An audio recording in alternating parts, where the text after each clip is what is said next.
देखिए, first of all एक court के निर्देश में हम लोग रास्ते पे उतरे थे। अभय का मम्मी पापा का हम लोगों के पास आए थे। सो हम लोग विदाउट फ्लैग, हम लोग का बीजेपी का फ्लैग से हम लोग इंडियन फ्लैग लेके हम लोग नवान्नो के लिए अभियान पे लिए उतरे थे। सो नवान्नो इज हावड़ा, सेकेंड ब्रिज की उस तरफ हम लोग को पार्क स्ट्रीट में रुकवा दिया है, बट हम लोग उधर पे ही बैठ गए। हम लोग शांतिपूर्ण भावे उन लोगों का कोऑपरेट करके हम लोग आंदोलन कर रहे थे। अचानक पुलिस उतना दादागिरी दिखाया। कलकत्ता पुलिस नहीं है, वो सारे व्हाइट ड्रेस का पुलिस नहीं है, एक रैप है जो उन लोग सीधा सारे औरतें, सारे बूढ़े बूढ़ी, कोई किसी को नहीं देख रहा था, सबको मारा। और उसके ऊपर अभया का मम्मी को भी मारा। उसको सर पे लगा, ठीक है, उसका पीठ पे लगा, सबको मारा। मारने के बाद, सब कुछ होने के बाद इंडियन फ्लैग के ऊपर इंडियन जो फ्लैग पड़ा है उसके ऊपर उन लोग पैदल मतलब कूद रहे थे। ऑलमोस्ट उसके ऊपर पैदल वॉकिंग कर रहे थे। सो इंडियन फ्लैग के साथ आप हम लोगों को मार दो, चाहे गोली मार दो, चाहे कुछ भी कर दो। हम लोग भारतीय जनता पार्टी, हम लोग यहाँ पर विरोधी है और हम लोगों को ऊपर केस आना ये आएगा, हम लोग को मालूम है। हम लोग ऊपर सब कुछ होगा, हम लोग मंजूर है। बट नेशनल फ्लैग के ऊपर, मैं इंडियन क्रिकेटर हूं, अभी इंडियन गार्डन्स में खड़ा हूं मैं। हम लोग फ्लैग के लिए, देश के लिए खेलते हैं। देश पहले है, नेशन पहले, फर्स्ट, उसके बाद चाहे कोई भी हो। ये इंडियन पुलिस नहीं हो सकता। हम लोग क्या बांग्लादेश में आ गया कि इंडियन फ्लैग को कोई रिस्पेक्ट नहीं करेंगे? हम लोग इंडियन फ्लैग के लिए हम लोग जान दे देंगे, हमारा पूर्व पुरुष लोग देके गया है। तो इंडियन फ्लैग को रिस्पेक्ट नहीं है, ये कौन पुलिस है?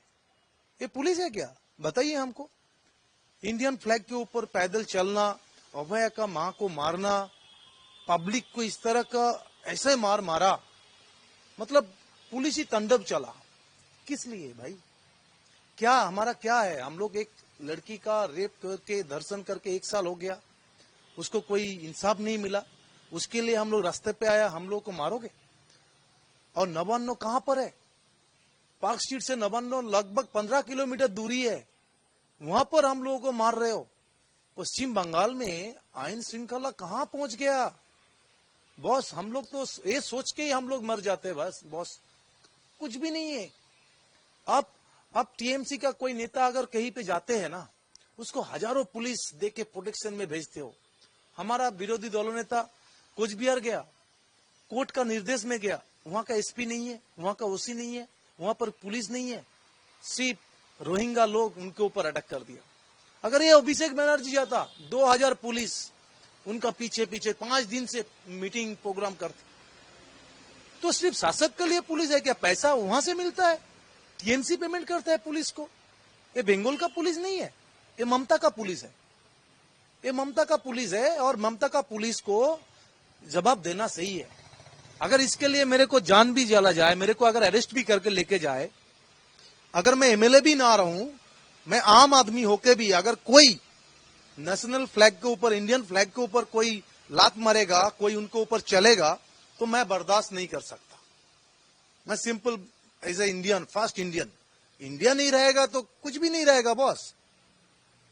इंडिया नहीं रहेगा तो कुछ भी नहीं रहेगा। अगर उनको इंडियन फ्लैग को ऊपर रखना चाहिए, ऊपर, उनके ऊपर वो जमीन पे गिरेगा, उसके ऊपर चलेंगे, ऐसा नहीं हो सकता है। आप मिचिल में अटैक किया है, मारो भला, चाहे कुछ भी, हम लोग तो कुछ भी नहीं बोला था। हमारा ऊपर अटैक किया, कोई भी कुछ भी नहीं बोला। हम आपको इंटरव्यू दिया था, मैं कितना बजे दिया था? लगभग 3:30-4 बजे के आसपास। तब तक तो ये सब देखा है आंखों का सामने, किस तरह से मारा, किसी को नहीं छोड़ा। बूढ़ा बूढ़ी, साधु, अभय का मम्मी, हमको, किसी को नहीं छोड़ा। मेरे शोल्डर में भी लगा, वहां पर ब्लड ला रहा था, कल दिखाया मैंने। मेरे को मारा, मैं कुछ नहीं बोला। पब्लिक को मारा, कुछ नहीं बोला। अभय का मम्मी को मारा, फिर भी चुप रहा, क्योंकि बंगाल में जो भी प्रोटेस्ट करेगा वो मार खाएगा। पर इंडियन फ्लैग के ऊपर अगर कोई चलेगा, वो बर्दाश्त नहीं हो पाएगा। सो इसीलिए वही मेरा स्टेटमेंट था। वो दिन दूर नहीं है, अगर तुम इंडियन फ्लैग को रिस्पेक्ट नहीं कर रहे हो, पब्लिक और हम लोग दोनों मिलके धुलाई होगा, यही बोला था। सो ये बोलूंगा मैं, इंडियन फ्लैग के ऊपर जो भी अविचार करेगा उनके ऊपर यही होना चाहिए, मैं मानता हूं। और हम लोग सिर्फ प्रतिवाद कर रहे थे, हम लोग तो ऐसा भी कुछ भी नहीं बोला। जैसे टीएमसी का नेता लोग अनुब्रत, मैंने नाम लेना नहीं चाहता हूं, वो पुलिस एक ऑफिसर को, उसका मम्मी बहन, उसका मम्मी वाइफ, सबको खींच लाया, उसको कुछ नहीं बोलता। पुलिस का हिम्मत नहीं है उसको अरेस्ट करने के लिए, उसका फोन सीज करने के लिए भी पुलिस का हिम्मत नहीं है। एफआईआर तो दूर की बात है, एफआईआर को दूर की बात है, यहाँ पर वो शासक में है ना, सामने वोट है, ममता बनर्जी को जिताना पड़ेगा, जीतना पड़ेगा। इसीलिए टीएमसी को नेता को छाड़, टीएमसी का नेता अगर बोलेगा किसी को काट के 2 घंटे के अंदर भागीरथी में भसा देंगे हिंदू लोगों को, वो छाड़ है। वक़्फ़ बिल के नाम पे चंदन उनका पिताजी और उसका बेटे को हत्या किया जाएगा, वो छाड़ है, क्योंकि उनका वोट से आपको जीतना है। वो पुलिस उस टाइम सक्रिय भूमिका पालन ही नहीं करता, उस टाइम पुलिस हाथ में पॉकेट में हाथ घुसा के रहता है। और हम लोग क्या 2 शब्द बोल देंगे, हमारे ऊपर एफआईआर, हमारे ऊपर ये, हमारे ऊपर वो, कितना सारे धारा लग जाएगा। हाँ? और काम ही ऐसे किए हो, इंडियन फ्लैग को रिस्पेक्ट नहीं, काहे का पुलिस है आप? पहले नेशन, पहले इंडियन फ्लैग, उसके बाद आप जियो या मरो, डजंट मैटर। भारत नहीं रहेगा तो क्या आप भारत में रह के क्या करोगे? इज्जत करना सीखना चाहिए। मैं पहले इंडियन फ्लैग के ऊपर, पहले हम लोग भारतीय है, उसके बाद हम लोग पश्चिम बंगाल का लोग हैं।